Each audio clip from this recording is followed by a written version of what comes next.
My name is Tarik Abdullah. I am a chef and co-founder of the Black and Tan Hall located here in Hillman City. Did you decide what you want to be when you grow up?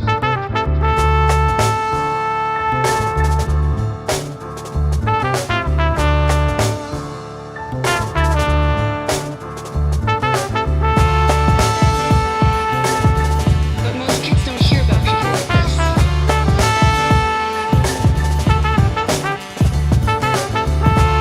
My dad used to cut hair on this block.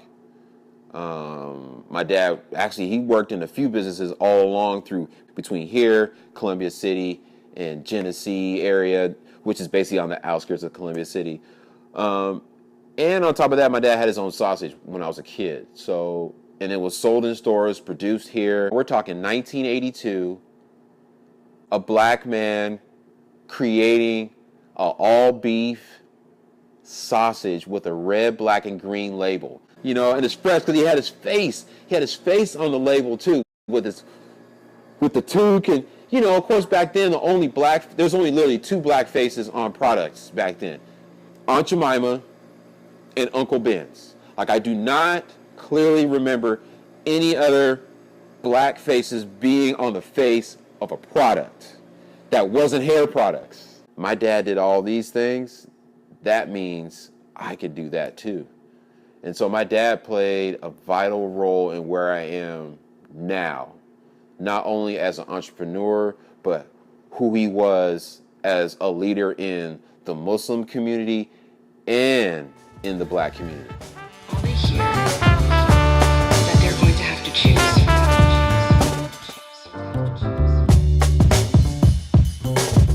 I didn't ask for this.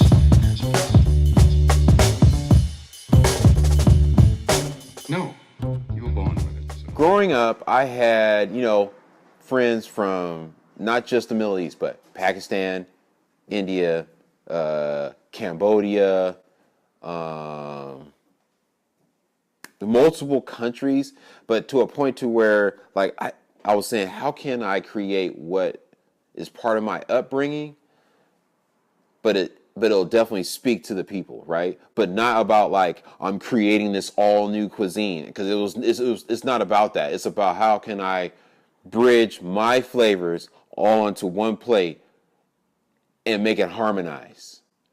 And so because of that, spices just is like the perfect bridge. Because when people think of spices, people think of salt, pepper, cumin, paprika, maybe coriander, and that's roughly probably about it, right?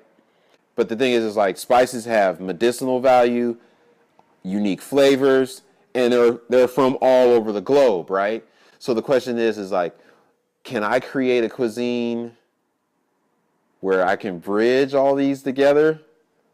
And that way that means I can bridge different folks together, or do I just really hone in on an area? And for a while, I really fell in love with North Africa, not only because of the food, but the culture. But then I say to myself, I'm like, Morocco isn't just me. I think about my friends, my upbringing, living down here. And I say to myself, like, a lot of cultures play a vital role in my cooking.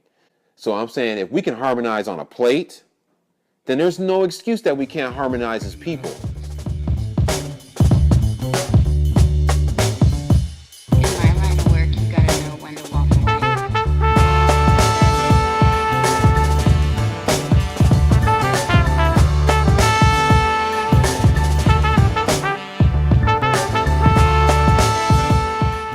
Somebody finally came to me about a year and a half ago and was like, man, you always cooking, man.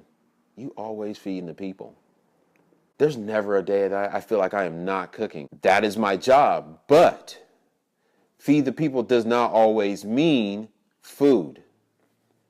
A lot of us feed the people in multiple ways.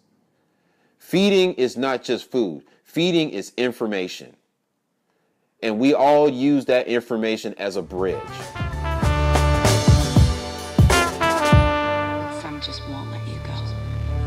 I want to be able to feed the people the information that they need in order to like break bread to create another one of these to reunite a daughter and a grandma that haven't seen each other in eons of years. Like, that's feeding the people for me. And on top of that, when I'm saying the people, yes, I mean the folks that don't get the opportunities, okay?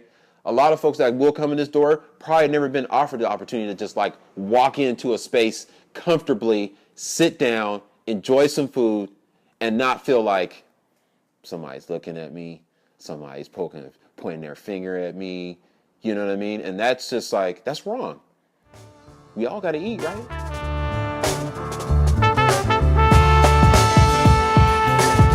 But most kids don't hear about people like this.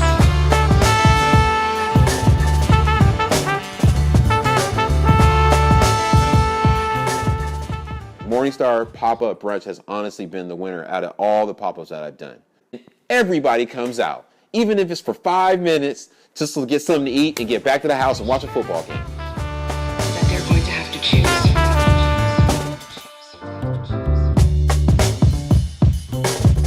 I didn't ask for this.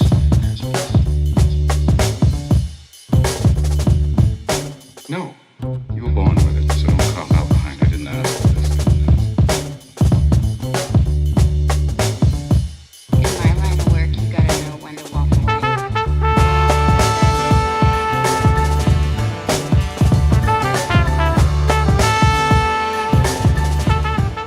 Am I worthy of a brick and mortar?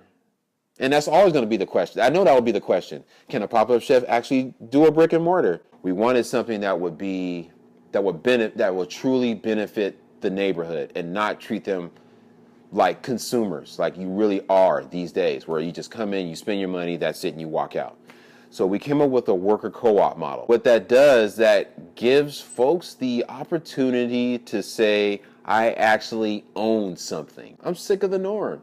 And I think a lot of us are, you know, I mean, why can't we have a place in this ever-changing city?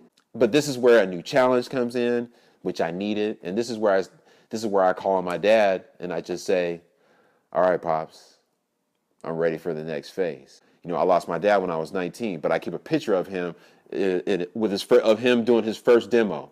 That's with me all the time because that's my fuel outside my mother. Like, those two are the fuel to allow me to be able to do what I need to do. And now I got young black males, young black females coming up to me, 13, 14, 15, saying, I want to do what you're doing.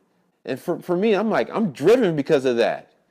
You know what I mean? Like, growing up in the 80s, like, there was, outside my dad, it was all about being an athlete. It wasn't really about seeing yourself in another position outside that, you know? And so now I get to flip the script and say, guess what?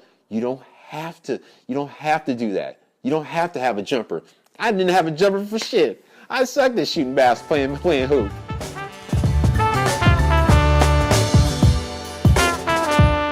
Some just won't let you go.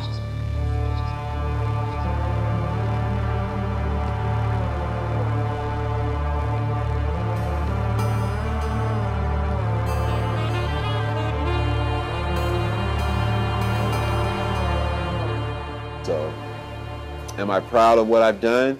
Yes. Am I done? Not even close.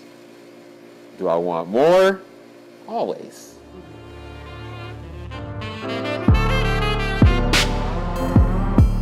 What do you want to be when you grow up? Been that. Yeah, I've been that. Yeah, I've been that.